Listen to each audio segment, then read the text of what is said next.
So you've come back after the break to see what happens next. Well, listen to this.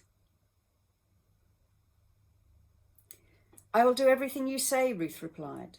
So she went down to the threshing floor that night and followed the instructions of her mother-in-law. After Boaz had finished eating and drinking and was in good spirits, he lay down at the far end of the pile of grain and went to sleep. Then Ruth came quietly, uncovered his feet, and lay down. Around midnight, Boaz suddenly woke up and turned over. He was surprised to find a woman lying at his feet. "Who are you?" he asked. "I am your servant Ruth," she replied. "Spread the corner of your covering over me, for you are my family redeemer." "The Lord bless you, my daughter," Boaz explained. "You are showing even more family loyalty now than you did before. For you have not gone after a younger man, whether rich or poor. Now don't worry about a thing, my daughter. I will do what is necessary, for everyone in town knows you are a virtuous woman." It still seems strange to us.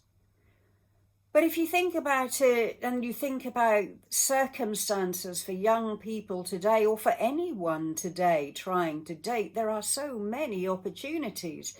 There are dating agencies, there's social media, there's nightclubs and restaurants, and nobody blinks an eye, at least not in the West, not in Britain, young people of the opposite sex meeting together, talking together, laughing together. And we may find some dating behaviour still troubling, especially as Christians.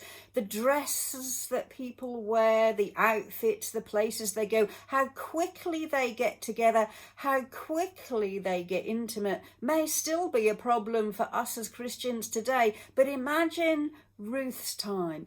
Imagine what it was like as a foreign widow. Imagine how hard it would be to try and find someone to take care of you, to give you a line of inheritance, to give you security, because as a woman, as a foreign woman, as a widow, you had so few opportunities.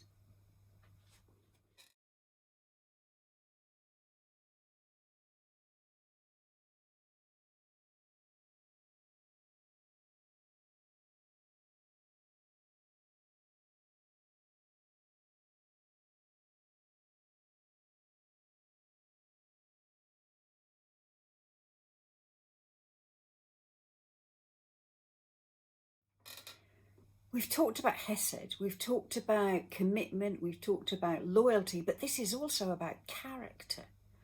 If you were filming this story for a BBC series, there would be no surprise, there would be no fear maybe as this episode unfolded, even if you understood the cultural things that were going on, because Boaz has shown himself to be a man of honour and integrity. Ruth has shown herself to be a person of honour and integrity. Naomi has shown herself to be a person of honour and integrity.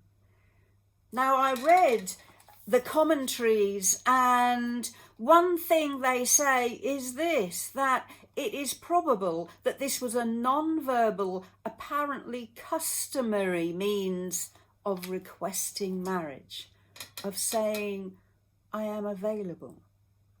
So it could just be, as we said yesterday, that Naomi and Ruth have understood the time of mourning is over. They believe in the character of Boaz. He is a kinsman redeemer. He is eligible. He is someone they can go to rescue them, to save them, and his character makes them feel safe. And so when she goes and lays down, when she asks him to put his blanket over her, what she is saying is, "Will you honour me? Will you accept what I am asking of you?" And Boaz replies, Don't be afraid. I will do what is necessary. Now, my question to you is, how do people see your character? If you were to approach them, or they were to need someone to go to, someone to confide in, if they were in a bind, if they were facing huge obstacles, is your character that which would give them absolute confidence to come to you? And who around you has that kind of character that when you're in trouble, when you need help, you go to them? And do you recognize it in yourself? We don't like to overplay our own character, but do people come to you? Do people trust you?